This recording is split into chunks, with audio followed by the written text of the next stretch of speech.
ನಾವು ನಮಗೆ ಕಲಿಸಿದ ಗುರುಗಳು, ನಮ್ಮ ಮನೆ, ನಮ್ಮ ತಾಯಿ ತಂದೆ ಮತ್ತೆ ಬಂಧು ಬಳಗ, ಇವ್ರನ್ನೆಲ್ಲರೂ ನಾವು ನೆನೆಸ್ಬೇಕಾಗ್ತದೆ. ಅವರ ಎಲ್ಲರ ಸಹಾಯ, ಅವರ ಎಲ್ಲರ ಉಪಕಾರದಿಂದ ನಾವು ಒಂದು ಘಟ್ಟಕ್ಕೆ ತಲುಪಿರ್ತೀವಿ. ಅದಕ್ಕೆ ಅದನ್ನು ಇನ್ ರಿಟರ್ನ್ ಅಂದರೆ ನಾವು ಏನು ಪಡೆದಿರ್ತೀವಿ ಅದನ್ನು ನಾವು ನಮ್ಮ ಸಮಾಜಕ್ಕೆ, ನಮ್ಮ ಶಾಲೆಗೆ, ಅವರಿಗೆ ನಾವು ಅದನ್ನು ಮತ್ತೆ ಅವರಿಗೆ ಮುಂದಿನ ಬಳಕೆಗಾಗಿ ಕೊಡಬೇಕು. ಅದೇ ಒಂದು ಮಾನವನ ಮುಖ್ಯ ಕರ್ತವ್ಯ ಆಗಿರ್ತದೆ. ಇವತ್ತು ನೋಡ್ದೇನೆ ಮಕ್ಕಳೆಲ್ಲ ಅಗದಿ ಮುದ್ದು ಮಕ್ಕಳು ಎಷ್ಟು ಚೆನ್ನಾಗಿ ಶಿಸ್ತಿನಿಂದ ಹೆಂಗೆ ಕೂತಾರೆ, ಅದೇ ರೀತಿ ಕಲಿಕೆಯಲ್ಲೂ ನಾವು ಯಾವುದಕ್ಕೂ ಕಮ್ಮಿ ಇಲ್ಲ, ಎಲ್ಲೂ ಯಾವುದು ಕೊರತೆ ಇಲ್ಲ ಅಂತ ಹೇಳಿ ಒಂದು ಚೆನ್ನಾಗಿ ಕಲೀರಿ. ಅದೇ ರೀತಿ ಬರೀ ಮಕ್ಕಳಿಗೆ ಹೇಳಿದರೆ ಅಥವಾ ಟೀಚರ್ಸ್ ಜವಾಬ್ದಾರಿ ಮೇಲೆ ಬಿಟ್ಟರೆ ಅಲ್ಲ, ತಂದೆ ಪಾಲಕರು ತಮ್ಮ ಮಕ್ಕಳು ಮನೆಗೆ ಬಂದ ಮೇಲೆ ನೀ ಇವತ್ತು ಏನು ಕಲಿತೆ, ಇವತ್ತು ಏನು ಕಲಿಸಿದ್ರು ಅಂಥೇಳಿ ನಾವು ಒಂದು ಸ್ವಲ್ಪ ಮನ್ಯಾಗ ಒಂಚೂರು ಮಕ್ಕಳ ಮೇಲೆ ಕಾಳಜಿ ತೊಗೊಂಡಿವಂತಂದ್ರೆ ಅವು ಮತ್ತೆ ಮನನ ಆಗ್ತದೆ. ಮತ್ತು ಅವು ಸ್ವಲ್ಪ ಅಭ್ಯಾಸ. ಈಗ ನನಗೆ ಆ್ಯಕ್ಚುಲಿ ಟೈಮ್ ಸಿಗಂಗಿಲ್ಲ, ಆದರೆ ನನ್ನ ಶ್ರೀಮತಿ ಅವರು ಏನು ಮಾಡ್ತಾರೆ, ಮನೆಗೆ ಬಂದ ತಕ್ಷಣ ನನ್ನ ಮಕ್ಕಳು ಹಂಗೆ ಇದೆ, ಮನೆಗೆ ಬಂದ ಕೂಡಲೇ ಫಸ್ಟ್ ನನ್ನ ಮಗ ಏನದ ಮುಖ ಕೈಕಾಲು ತೊಳ್ಕೊಂಡು ಅಭ್ಯಾಸ, ಹೋಮ್ವರ್ಕ್ ಏನು ಮಾಡ್ಯಾರ ಕೂಡ್ತಾನೆ. ಇಲ್ಲಿಕ್ರೆ ಟೈಮ್ ಸಿಗ್ಲಿಕ್ರೆ ರಾತ್ರಿ 11:30 12 ಆದರೂ ಓಡಿ ಬಂದು ತನ್ನ ಹೋಮ್ವರ್ಕ್ ಏನದ ಫಸ್ಟ್ ಅದನ್ನ ಮುಗಿಸ್ತಾನೆ, ಟೆನ್ಷನ್ದಿಂದ ಮುಗಿಸ್ತಾನೆ. ಮತ್ತೆ ಅಂದರೆ ಏನು ನಾನು ಹೇಳೋ ತಾತ್ಪರ್ಯ ಏನಂತಂದರೆ, ನಾವು ಒಂದು ಸ್ವಲ್ಪ ಮಕ್ಕಳ ಮೇಲೆ ಗಮನ ಇಡಬೇಕು. ಯಾರೇ ಆಗಲಿ.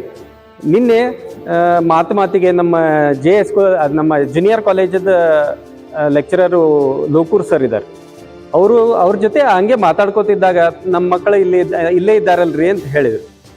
ಅವಾಗ ಅವ್ರು ಹೇಳಿದರು, ನೋಡ್ರಿ ಸರ, ನಾ ಈಗ ಏನು ಮಾತಾಡಿ ಅಂದೀನಿ ಅಂಥೇಳಿ ಇದು ಮಾಡಬೇಡ್ರಿ, ನೀವು ನೋಡ್ರಿ ಬೇಕಾದ್ರೆ ನಿಮ್ಮ ಮಕ್ಕಳು ಯಾವುದೇ ಖಾಸಗಿ ಶಾಲೆ ಅಥವಾ ಯಾವುದೇ ದೊಡ್ಡ ಸ್ಕೂಲಿನ ಮಕ್ಕಳ ತಲೆ ಮೇಲೆ ಕೈ ಆಡಿಸೋಷ್ಟು ಜಾಣರಾಗ್ತಾರೆ. ಒಂದು ಸ್ವಲ್ಪ ನೀವು ನಿಮ್ಮ ಮಕ್ಕಳಿಗೆ ಶಾಲೆಯ ನಂತರ ಒಂದು ತಾಸು, ದಿನದಾಗ ಒಂದು ತಾಸು ನೀವು ಪಾಲಕರು ಎಲ್ಲರೂ ಮಕ್ಕಳ ಕಡೆ ಲಕ್ಷ್ಯ ಕೊಟ್ರಿ, ಅವ್ರ ಅಭ್ಯಾಸ ಏನು ಮಾಡಿದ್ರು ಅಂತ ನೀವು ಒಂದು ಸ್ವಲ್ಪ ರಿವಿಷನ್ ಅಥವಾ ಮಕ್ಕಳಿಗೆ ಅಭ್ಯಾಸ ಹೇಳಿದ್ರೆ ಯಾರಿಗೂ ಕಮ್ಮಿ ಇಲ್ಲ ನಮ್ಮ ಹುಡುಗರು ಅಂತ ಹೇಳಿ.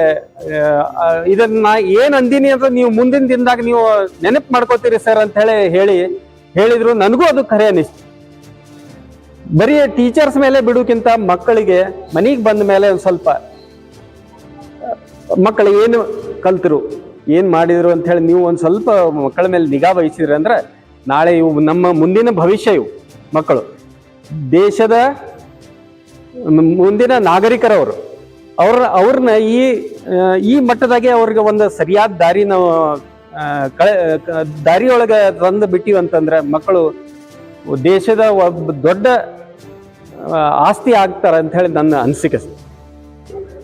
ಜೋಶಿ ಸರ್ ಎಲ್ಲ ಕೆಲವು ಹುಡುಗರು ನೆಲದ ಮೇಲೆ ಕೊಂಡಿರ್ತಾರೆ, ಹೇಗೆ ಖಾಸಗಿ ಶಾಲೆ ಒಳಗೆ. ಯಾಕಂದ್ರೆ ನೀವು ಯೂನಿಫಾರ್ಮ್ ಹಾಕೊಂಡು ನೋಡಿದ್ರೆ ಯಾವ ಖಾಸಗಿ ಶಾಲೆಯವ್ರಿಗೆ ಎಷ್ಟು ಸಿಸ್ಟಮೆಟಿಕ್ ಆಗಿರಂಗಿಲ್ಲ, ಅಷ್ಟು ಸಿಸ್ಟಮೆಟಿಕ್ ಆಗಿರ್ತಕ್ಕಂಥ ವ್ಯವಸ್ಥಿತವಾಗಿರ್ತಕ್ಕಂಥ ವ್ಯವಸ್ಥೆನ ಈ ಶಾಲೆಯವರು ಮಾಡಿದ್ದಾರೆ. STMC ಅವರನ್ನು ಒಳಗೊಂಡಿರ್ತಕ್ಕಂಥದ್ದು ಬಹಳ ಹೆಮ್ಮೆ ಅನಿಸ್ತದೆ ನನಗೆ.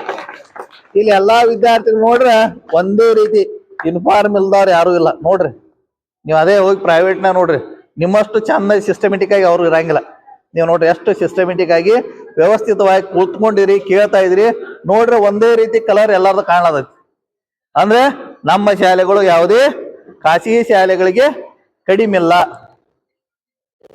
ಗುಣಾತ್ಮಕದೊಳಗೂ ನಾವು ಮುಂದಿದ್ದೀವಿ ನೋಡ್ರಿ. ಬೇಕಾರೆ ಅತಿ ಹೆಚ್ಚು ಪಾಸ್ ಆಗೋರು, ಒಳ್ಳೆ ಪರ್ಸೆಂಟೇಜ್ ಮಾಡೋರು, ಮತ್ತೆ ಹೆಚ್ಚು ಸರ್ಕಾರಿ ಉದ್ಯೋಗ ಪಡೆಯೋರು ಯಾರು ಅಂದ್ರೆ ಸರ್ಕಾರಿ ಶಾಲೆಗಳಲ್ಲಿ ಓದಿದವರೇ ಪಡಿತಾರೆ. ಅಂತ ಶಾಲೆಗಳು ನಮ್ಮಲ್ಲಿದ್ದಾವು. ಅದಕ್ಕೆ ನಾವು ಮುಖ್ಯವಾಗಿ ಜೋಶಿ ಸರ್ಗೆ ಯಾಕೆ ಅಭಿನಂದನೆಗಳನ್ನು ಹೇಳ್ಬೇಕು ಅಂತಂದ್ರೆ, ನಮ್ಮ ಮಕ್ಕಳು ನೆಲದ ಮೇಲೆ ಕುಂಡ್ರಬಾರ್ದು, ಅವ್ರಿಗೆ ಬೇಂಚಿನ ಮೇಲೆ ಕುಂಡ್ರುವಂತ ಅನುಭವ ಆಗ್ಬೇಕು. ಏನ್ ನಮ್ಮ ಶಿಕ್ಷಕರಿಗೂ ಸಹಿತ ಕೂತು ಬರೀ ಚೇರ್ ಮೇಲೆ ಕೂತು ಬರೆಯೋದಾಗಬಾರ್ದು, ಅವ್ರಿಗೆ ಸಹಿತ ಟೇಬಲ್ ಬೇಕು ಅಂತೇಳಿ ಪ್ರತಿ ತರಗತಿಗೆ 4 ಟೇಬಲ್ಗಳನ್ನು ಕೊಟ್ಟಿದ್ದಾರೆ. ಸುಮಾರು 40 ಬೆಂಚ್ ನೋಡ್ರಿ, 40 ಬೆಂಚ್. ಒಂದು ಬೆಂಚ್ಗೆ ಇಬ್ರು ಕೂತ್ರೆ 80 ವಿದ್ಯಾರ್ಥಿಗಳು ಕುಂಡಿರ್ತೀರಿ. 3 ಮಂದಿ ಕೂತ್ರಿ 120 ವಿದ್ಯಾರ್ಥಿಗಳು ಬೆಂಚ್ ಅದು. ಹೌದಲ್ಲ? ಎಂತ ಒಳ್ಳೆ ಕೆಲಸ ಅಲ್ಲ ಅದು. ಒಳ್ಳೆ ಕೆಲಸ ಮಾಡಿದಾರಲ್ಲ ಅವರು. ಜೋರಾಗಿ ಚಪ್ಪಾಳೆ ಬರ್ಲಿ ಅವ್ರು.